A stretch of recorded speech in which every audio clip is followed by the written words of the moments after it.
bande dessinée, c'est un média formidable parce que ça permet de simplifier, d'aller à l'essentiel et de toucher le plus grand nombre. Public, bien sûr. C'est formidable pour ça. Un seul mot pour conclure, c'est encourageant. Merci. Merci. Salut.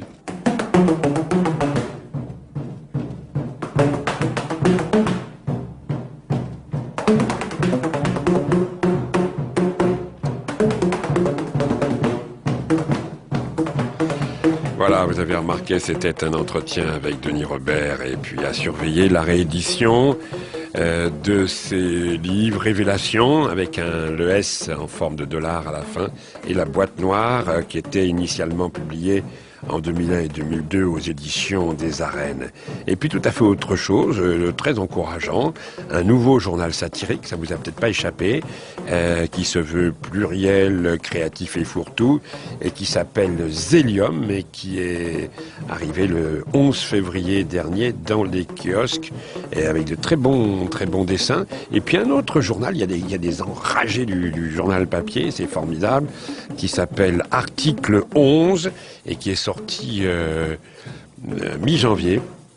Voilà, il y a un site Article 11 que vous devez connaître, mais voilà, ça c'est la version papier. Et puis vous savez, on est en train de sourire et de s'encourager, etc. Mais je vais vous dire la vérité, puisque maintenant on se connaît, hein, on est très inquiet. L'équipe de la base, si j'y suis, on se regarde avec les techniciens, avec tout le monde, là on se dit comment est-ce qu'il va s'en sortir ? Est-ce qu'il va s'en sortir? Alors on regarde les dépêches, on dit, on est très très inquiet. Vous avez compris qu'on s'intéresse à notre ami Ben Ali. Ben Ali qui, selon Nicolas Beau, aurait été victime d'une attaque cérébrale.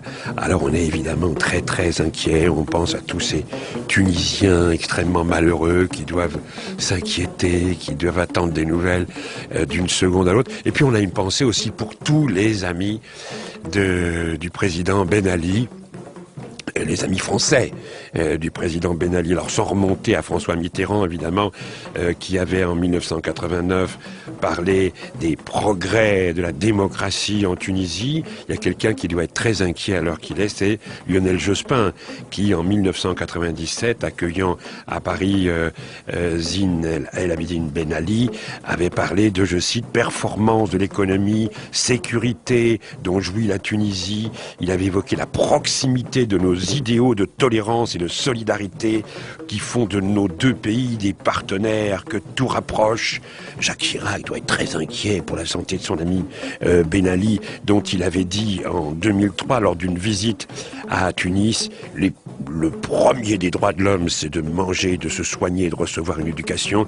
De ce point de vue, il faut bien reconnaître que la Tunisie est très en avance. Et c'était un moment où notre amie, l'avocate Radia Nasraoui, entamait son 55e jour de grève de la faim. Eh bien, Jacques Chirac ne s'était pas démonté. Il avait dit, je cite, « Je connais cette histoire, j'espère qu'elle trouvera une issue, mais en France aussi, nous avons des gens qui font la grève de la faim ou la feront. » Et puis, un autre qui doit être très inquiet alors qu'il est, c'est Nicolas Sarkozy.